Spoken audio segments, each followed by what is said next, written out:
Hello दोस्तों, welcome to my channel सुबलेज। दोस्तों, English story के इस सेशन में आपका स्वागत है।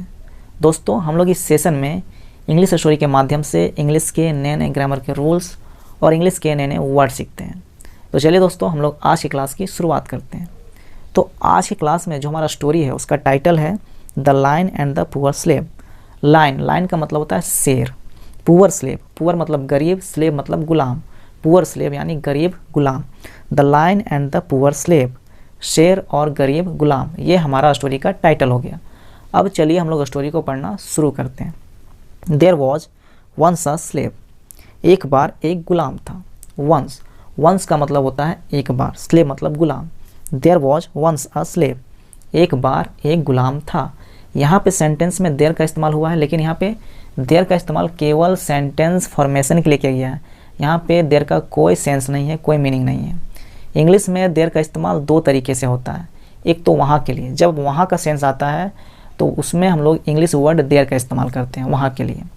और दूसरा तरीका है सेंटेंस फॉर्मेशन के लिए। जब सेंटेंस फॉर्मेशन में देयर का इस्तेमाल होता है तो वहाँ पे देयर का कोई खास सेंस नहीं होता है, केवल सेंटेंस फॉर्मेशन के लिए ही आता है। यहाँ पे जो सेंटेंस है इसमें देयर का इस्तेमाल भी केवल सेंटेंस फॉर्मेशन के लिए किया गया है। यहाँ पे देयर का कोई खास मीनिंग नहीं है। तो यहाँ पे सेंटेंस है there was once a slave, यानी एक बार एक गुलाम था। हु वॉज ट्रीटेड, जिसके साथ व्यवहार किया गया या जिसके साथ व्यवहार किया जाता था। तो हु वॉज ट्रीटेड, अब यहाँ पे हु का इस्तेमाल हुआ है। यहाँ पे हु का इस्तेमाल हुआ है रिलेटिव प्रोनाउन के रूप में। जो हु के जस्ट पहले जो भी नाउन या प्रोनाउन आता है उसका एडिशनल इन्फॉर्मेशन देने का काम करता है। तो यहाँ पे जो स्लेव है हु के जस्ट पहले है, तो यहाँ पे स्लेव का एडिशनल इन्फॉर्मेशन देने का काम कर रहा हु। और एक हु का इस्तेमाल होता है क्वेश्चन के लिए। जब क्वेश्चन में हु का इस्तेमाल होता है तो वहाँ पे हु का सेंस होता है कौन। जब भी कौन का सेंस में आए क्वेश्चन तो वहाँ पे हम लोग हु का इस्तेमाल करते हैं। और यहाँ पे हम लोग हु का इस्तेमाल रिलेटिव प्रोनाउन के रूप में कर रहे हैं। जो हु के जस्ट पहले जो स्लेव आया है उसका एडिशनल इन्फॉर्मेशन देने का काम कर रहा है। तो यहाँ पे बोल रहा है there was once a slave, एक बार एक गुलाम था। हु वॉज ट्रीटेड, जिसके साथ व्यवहार किया गया या फिर जिसके साथ व्यवहार किया जाता था। अब किसके साथ व्यवहार का बात हो रहा है, तो स्लेव के साथ। तो हु जो आ रहा है वो स्लेव के बारे में एक्स्ट्रा फैक्ट बता रहा है, यानी एडिशनल इन्फॉर्मेशन दे रहा है। हु वॉज ट्रीटेड, जिसके साथ व्यवहार किया जाता था। ट्रीट का मतलब होता है व्यवहार करना।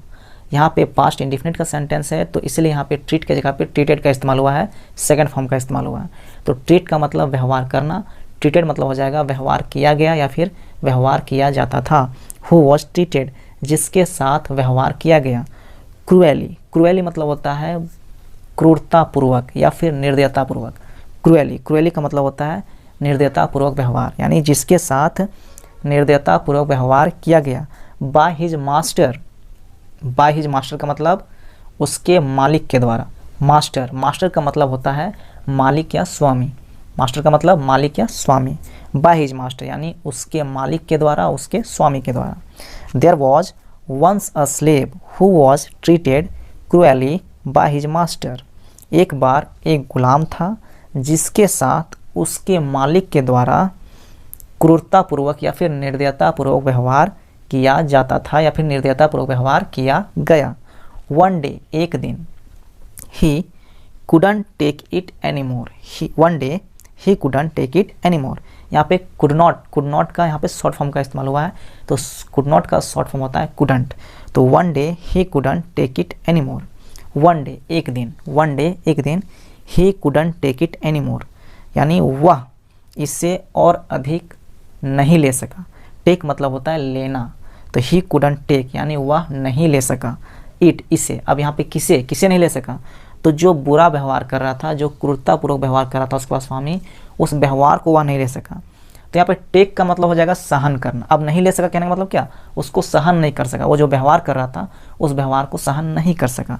तो ही couldn't take it, वह इसे सहन नहीं कर सका। एनीमोर, और अधिक। एनीमोर का मतलब होता है और अधिक।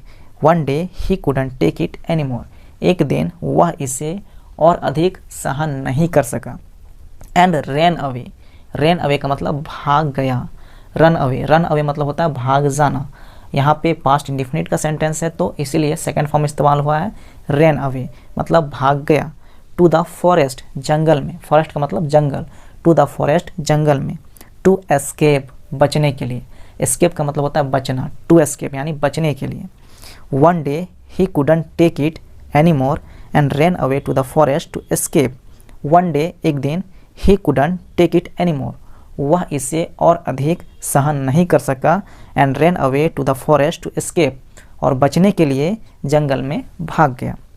देयर, वहाँ। अब यहाँ पे देयर का इस्तेमाल हुआ है तो यहाँ पे देयर का सेंस है, देयर मतलब वहाँ, वहाँ। और जो सेंटेंस फर्स्ट में स्टार्ट हुआ था, जब स्टोरी शुरू हुआ था देयर, तो वहाँ पे जो देयर का इस्तेमाल हुआ था वो केवल सेंटेंस फॉर्मेशन के लिए हुआ था, इसलिए उसमें कोई सेंस नहीं था देयर का। लेकिन यहाँ पे देयर का सेंस है, देयर मतलब वहाँ, देयर वहाँ। ही चांस्ड अपॉन अ लाइन, उसे एक शेर मिला। ही चांस्ड अपॉन अ लाइन, उसे एक शेर मिला। चांस अपॉन, चांस अपॉन का मतलब होता है मिलना, इत्तेफाक से मिलना। जैसे आपको मालूम नहीं हो वह मिलने वाला है और आप वहाँ गए तो अचानक से मिल गया, तो नहीं बोलते अरे इत्तेफाक से तुमसे मुलाकात हो गया, इत्तेफाक से भेंट हो गया। मान लो जैसे आप कहीं जा रहे हैं, मान लीजिए आप कोई रेलवे स्टेशन में गए हैं, आपको कहीं बाहर जा रहे हैं और आप वहाँ पे गए और आपको एक दोस्त मिल गया, वो भी वहाँ जा रहा है कहीं दूसरा जगह, तो इत्तेफाक से भेंट हो गया। आपको पता नहीं था कि वो मिलने वाला था, तो वहाँ पे इत्तेफाक से भेंट हो गया। तो इस तरह से मतलब जो पता ना हो और अचानक से मिल जाता है तो इत्तेफाक से मिलना, वैसे केस के लिए चांस अपॉन का इस्तेमाल होता है। तो यहाँ पे है पास्ट इंडिफिनिट का सेंटेंस, इसलिए यहाँ पे चांस्ड अपॉन हो जाएगा। He chanced upon a lion, उसे एक शेर मिला, उसे एक शेर मिला। There he chanced upon a lion, वहाँ उसे एक शेर मिला। Who couldn't walk, who couldn't walk, जो चल नहीं पा रहा था, जो चल नहीं सकता था। हु कुडंट वॉक, जो चल नहीं पा रहा था। हु कुडंट वॉक, जो चल नहीं पा रहा था। वॉक, वॉक का मतलब होता है चलना। हु कुडंट वॉक, जो चल नहीं पा रहा था। वहाँ उसे एक शेर मिला जो चल नहीं पा रहा था। बिकॉज ऑफ द थॉर्न, कांटे की वजह से। थॉर्न, थॉर्न का मतलब होता है कांटा, कांटे की वजह से। इन इट्स पॉ, इन इट्स पॉ, पॉ, पॉ का मतलब होता है पंजा, इट्स मतलब अपना, अपने पंजे में। इन इट्स पॉ, अपने पंजे में, अपने पंजे में कांटे की वजह से जो चल नहीं पा रहा था। There he chanced upon a lion who couldn't walk because of the thorn in its paw, वहाँ उसे एक शेर मिला जो अपने पंजे में कांटे की वजह से चल नहीं पा रहा था, जो अपने पंजे में कांटे की वजह से चल नहीं पा रहा था। Although he was scared, although हालांकि, ही वॉज स्कैर्ड, वह डरा हुआ था। ऑल्दो, ऑल्दो का मतलब होता है हालांकि, स्कैर्ड मतलब होता है डरा हुआ। तो ऑल्दो ही वॉज स्कैर्ड, हालांकि वह डरा हुआ था। अब सामने उसके शेर था, शेर के सामने था वो, तो इसलिए वह डरा हुआ था। तो हालांकि वह डरा हुआ था। द स्लेव, गुलाम। मस्टर्ड, जुटाया, मस्टर्ड, मस्टर्ड का मतलब होता है जुटाना, इकट्ठा करना। यहाँ पे पास्ट इंडिफिनिट का सेंटेंस है इसलिए यहाँ पे मस्टर्ड हो जाएगा, यानी जुटाया। तो गुलाम ने जुटाया। हिज करेज, अपना साहस, अपना हिम्मत। करेज, करेज का मतलब होता है साहस या हिम्मत। तो गुलाम ने अपने साहस को, अपने हिम्मत को जुटाया। एंड, और टुक आउट, टुक आउट मतलब होता है निकाल दिया, टुक आउट निकाल दिया। टेक आउट, टेक आउट का मतलब होता है निकाल देना। पास्ट का सेंटेंस है इसलिए यहाँ पे टुक आउट का इस्तेमाल हुआ, सेकेंड फॉर्म। तो टुक आउट निकाल दिया। द थॉर्न, कांटे को, कांटे को निकाल दिया। In the lion's paw, in the lion's paw, शेर के पंजे से। इन द लायंस पाव, शेर के पंजे से। पाव, पाव का मतलब होता है पंजा, तो शेर के पंजे से कांटे को निकाल दिया। ऑल्दो ही वॉज स्कैर्ड, हालांकि वह डरा हुआ था। द स्लेव मस्टर्ड हिज करेज, गुलाम ने अपनी हिम्मत को, अपने साहस को जुटाया। एंड, और took out the thorn in the lion's paw, और शेर के पंजे से कांटे को निकाल दिया। व्हेन, जब। The lion was finally free, जब शेर आखिरकार आज़ाद हो गया। शेर आखिरकार आज़ाद हो गया। फाइनली, फाइनली का मतलब होता है आखिरकार या फिर अंततः। जब शेर आखिरकार आज़ाद हो गया। फ्री, फ्री मतलब आज़ाद। When the lion was finally free, जब शेर आखिरकार आज़ाद हो गया। of the thorn, thorn मतलब कांटा, कांटे से आज़ाद हो गया।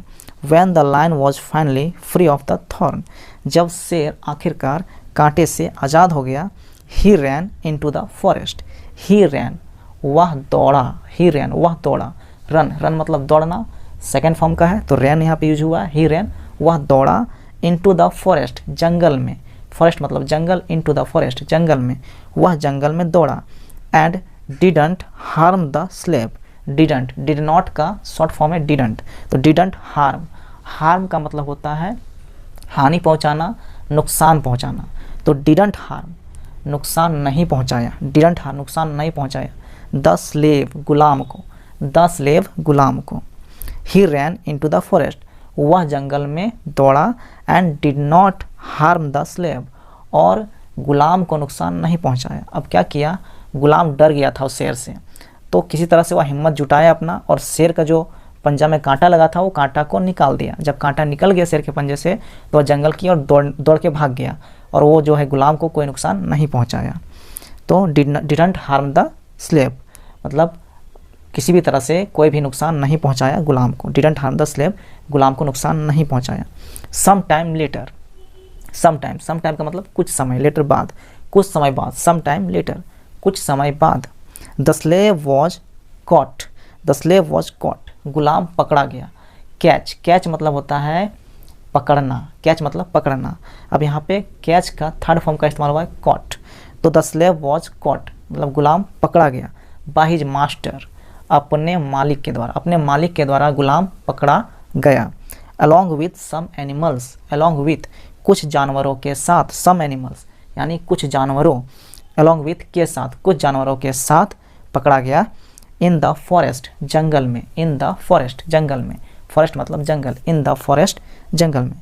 सम टाइम लेटर कुछ समय बाद, the slave was caught by his master along with some animals in the forest गुलाम अपने मालिक के द्वारा पकड़ा गया कुछ जानवरों के साथ जंगल में, जंगल में कुछ जानवरों के साथ उस गुलाम को पकड़ लिया गया अपने मालिक के द्वारा। द मास्टर देन ऑर्डर्ड तब स्वामी मालिक ने आदेश दिया। मास्टर, मास्टर का मतलब होता है स्वामी या मालिक, देन मतलब तब, ऑर्डर मतलब आदेश देना, ऑर्डर का मतलब होता है आदेश देना। यहाँ पे पास्ट इंडिफिनिट का है तो सेकंड फॉर्म इस्तेमाल हुआ ऑर्डर्ड यानी आदेश दिया। तब मालिक ने आदेश दिया, द स्लेव गुलाम को, तब गुलाम को मालिक ने आदेश दिया। टू बी थ्रोन फेंक दिए जाने के लिए, टू बी थ्रोन फेंक दिए जाने के लिए, टू थ्रो मतलब होता है फेंकने के लिए, टू बी थ्रोन यहाँ पे थ्रो का मतलब होता है फेंकना, यहाँ पे थ्रो का थर्ड फॉर्म इस्तेमाल हुआ थ्रोन, टू बी थ्रोन यानी फेंक दिए जाने के लिए। इन टू द लायंस डेन शेर की मांद में, लायंस डेन का मतलब होता है शेर की मांद, डेन मतलब होता है मांद, मांद आप कह सकते हैं शेर के घर, जो शेर का घर होता है उसको आप मांद कह सकते हैं, यानी शेर के मांद में फेंक दिए जाने के लिए गुलाम को आदेश दिया। The master then ordered the slave to be thrown into the lion's den, जो मास्टर था, जो स्वामी था, उसने तब क्या किया कि गुलाम को आदेश दिया कि गुलाम को शेर की मांद में फेंक दिया जाए। व्हेन जब, the slave saw the lion he recognised it, when the slave saw the lion, when जब, द स्लेव saw गुलाम ने देखा, द स्लेव saw मतलब देखा, सी मतलब होता है देखना, सी का सेकंड फॉर्म होता है saw मतलब देखा, द लाइन शेर को, जब गुलाम ने शेर को देखा, ही रिकॉग्नाइज्ड इट उसने उसे पहचान लिया, उसने यहाँ पे ही किसके लिए आया, स्लेव के लिए, तो यानी स्लेव ने यानी गुलाम ने रिकॉग्नाइज्ड पहचान लिया, रिकॉग्नाइज का मतलब होता है पहचानना। अब यहाँ पे सेकंड फॉर्म का इस्तेमाल हुआ रिकॉग्नाइज्ड यानी पहचान लिया, उसने पहचान लिया यानी गुलाम ने पहचान लिया।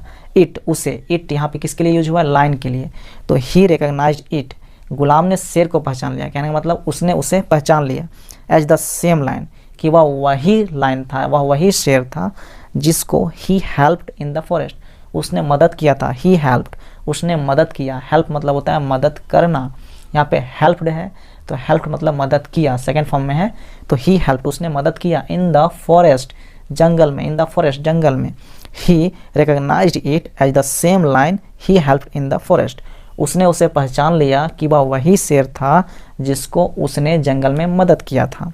उसका जो स्वामी था उसको क्या किया, शेर की मांद में फेंक दिया गुलाम को, और वो गुलाम शेर को देखा तो शेर को देख के वह पहचान लिया कि वह वही शेर था जिसको उसने जंगल में मदद किया था। यानी जब उसको कांटा लगा था ना शेर को, उस शेर के कांटे को निकाला था वही गुलाम, तो वह पहचान लिया कि वह वही शेर था जिसको मैंने जंगल में मदद किया था। The slave was able to escape the den unharmed, the slave गुलाम वॉज एबल टू एस्केप बच निकलने में सफल रहा, the slave was able to escape जो गुलाम था वह बच निकलने में सफल रहा। एस्केप मतलब होता है बचना, तो एस्केप बच निकलने में सफल रहा। द डेन शेर की मान से, द डेन यानी शेर की मान से, शेर की मान से बच निकलने में सफल रहा। अनहार्म्ड, अनहार्म्ड सकुशल, अनहार्म्ड मतलब बिना नुकसान पहुँचे, बिना हानि पहुँचे, वह शेर की मान से बच निकलने में सफल रहा। The slave was able to escape the den unharmed, गुलाम सकुशल यानी जो गुलाम था वो बिना किसी नुकसान पहुँचे शेर की मान से बच निकलने में सफल रहा। अब वह बच निकलने में कैसे सफल रहा, तो वह पहचान लिया था कि वह वही शेर था जिसको उसने जंगल में मदद किया था। किस तरह से मदद किया था, तो जंगल में उस शेर के पंजे से कांटे को निकाला था। अब जब ये गुलाम पहचान लिया तो शेर भी पहचान लिया था। तो शेर ने क्या किया, अपने मदद के कारण जब देखा कि शेर ने उसको मदद किया था तो शेर ने भी उसको कोई नुकसान नहीं पहुंचाया, जिस वजह से जो गुलाम था वह शेर की मान से सुरक्षित निकल गया। The slave was able to escape the den unharmed, गुलाम सकुशल शेर की मान से बच निकलने में सफल रहा। एंड ही फ्रीड, उसने आज़ाद किया। And he freed, he freed, free मतलब होता है आज़ाद करना, फ्रीड सेकेंड फॉर्म में है तो आज़ाद किया, उसने आज़ाद किया। All the other animals, all मतलब सभी, अदर मतलब अन्य, एनिमल्स मतलब जानवर, ऑल द अदर एनिमल्स सभी अन्य जानवरों को उसने आज़ाद किया। He freed all the other animals, उसने सभी जानवरों को, अन्य जो दूसरे जानवर थे उसको आज़ाद किया। तो जो मालिक था उसको पकड़ के लाया था जंगल से, साथ ही साथ और अन्य जानवर भी लाया था, तो उन सभी जो अन्य जानवर थे उन सबको गुलाम ने आज़ाद कर दिया। तो ये हमारा स्टोरी था, ये स्टोरी हमारा यहीं पे समाप्त होता है। अब चलिए हम लोग बात करते हैं मॉरल ऑफ द स्टोरी के बारे में, यानी इस कहानी से हमें क्या सीखने को मिलता है इसके बारे में बात करते हैं। तो चलिए इसको पढ़ना शुरू करते हैं।